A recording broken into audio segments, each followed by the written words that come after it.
Hello, everybody. My name is Ray. Welcome to the Evangelical Dark Web. Today, we're going to be talking about Al Mohler flip-flopping his pro-life position.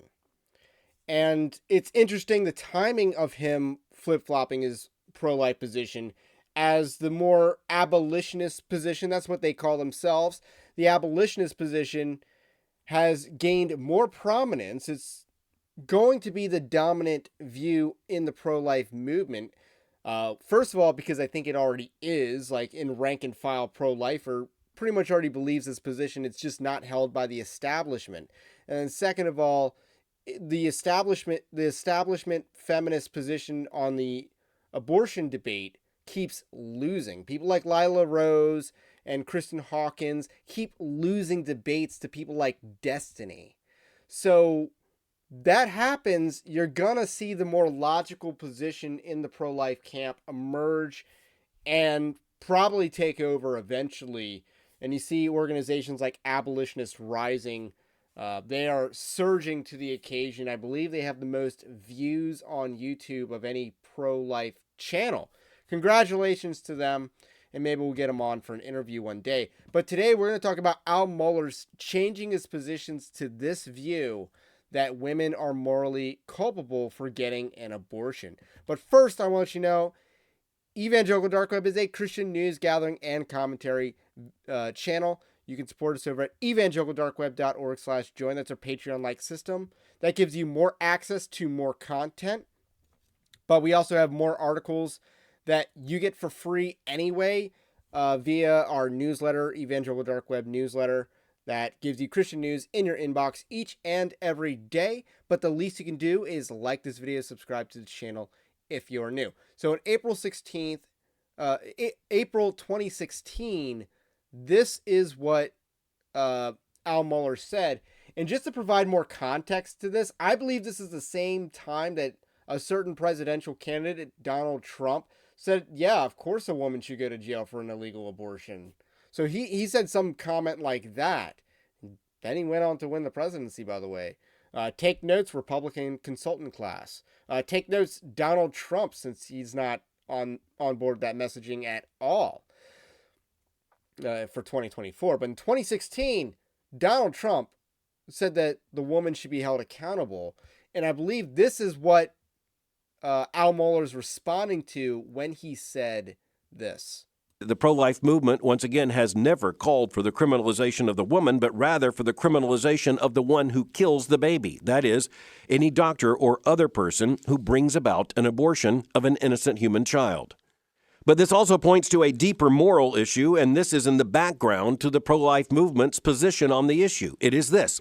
Those early feminists who were concerned that women, along with their unborn children, were the victims of abortion, had a very important point to make, and that is that abortion is most often for the convenience somewhere, somehow, of a man who is responsible for the pregnancy.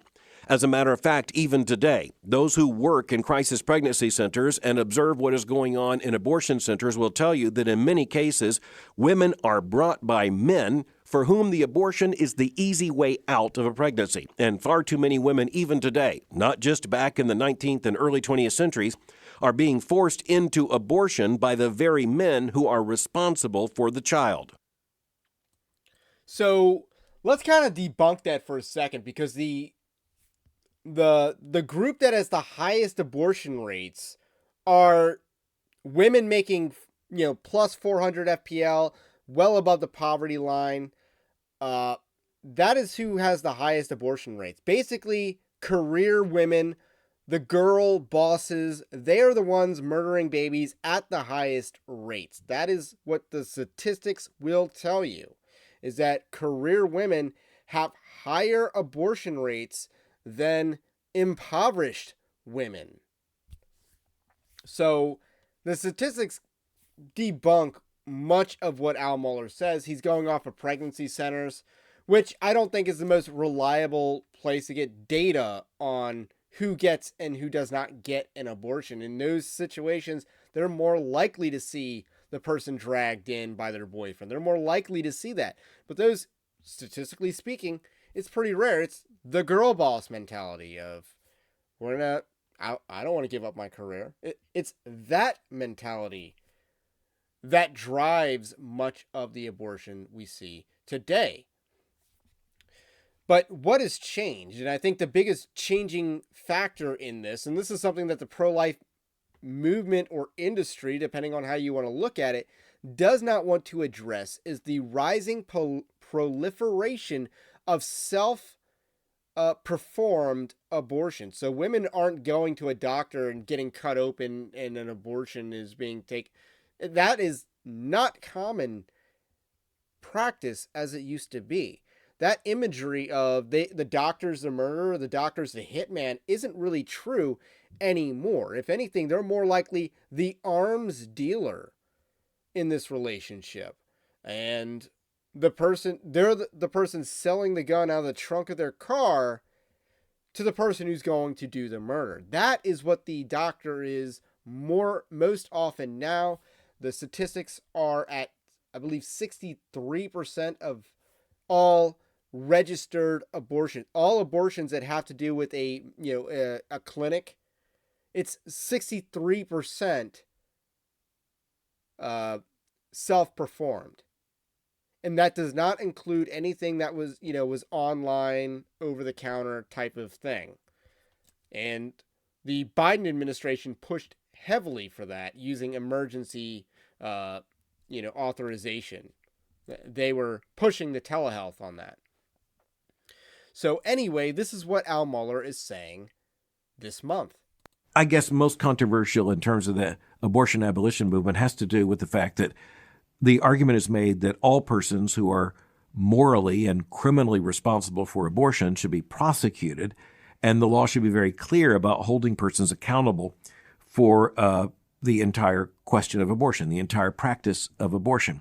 And so I want to say, I think this is a far more compelling argument. And quite frankly, I think this is an embarrassing shortfall on the part of many who call themselves pro-life, where they have just decided to exempt women seeking abortions from really any moral accountability. And I want to be clear, I think there is varying moral accountability. I think a woman who's coerced by a man into an abortion has far less moral culpability than a woman who brags about her abortion and celebrates it as a matter of personal autonomy and tweets about it and goes to marches with pink hats bragging about it. And this is where, by the way, the law knows how to make distinctions. The law makes distinctions between manslaughter and between murder and first-degree murder and premeditated murder, all kinds of things. In other words, there are distinctions made in the law. But the categorical statement that women are just victims when they seek an abortion, that's just not morally credible. That's just not morally honest, especially in a day in which so many women, particularly in the activist community, they are actually bragging about their abortions. They are suggesting that women need to shout their abortions, and quite frankly, they're flaunting their abortions. So I think it's morally insane to suggest that there is no moral culpability there, nor that the law should not recognize that with some form of criminal. So that is Al Mohler on the issue as of now. And it is a welcome surprise. It is one of many flip-flops in Al Mohler's very long career. Al Mohler's the president of Southern Baptist Theological Seminary. It is the flagship seminary of the Southern Baptist Convention, the largest Protestant denomination in the United States. And the Southern Baptist Convention is embattled right now over this very controversy. The Ethics and Religious Liberty Commission, which is their political lobbying arm, is hardcore pushing the feminism on this issue. They are pushing the feminism, and they're not really representing the interest of Southern Baptists on this issue. Al Mohler's actually taking a stand against them after being, probably one of the driving influences behind that position, that prominent position that they've taken and spent Southern Baptist resources defending. So, Al Mohler has done a lot of flip-flopping in his career. He has tolerated a lot of liberalism in his career with his professors at Southern Seminary. So he's tolerated a lot of liberalism. He has fired Orthodox professors for calling out this liberalism, for standing up against this liberalism, like Dr. Russell Fuller. So This guy, I don't really consider Al Mohler one of the good guys. I really do not. I really cannot consider him one of the good guys. However, I do believe it is a good thing that he's taken this position. I believe this is good for the Southern Baptist Convention. I believe this is good for the church. I believe this is good for the pro-life movement. So I welcome this flip-flop from Al Mohler. And that's all I got to say about that for now. My name is Ray. This is the Evangelical Dark Web. Stay based. Christ is King. And we will catch you on the next one.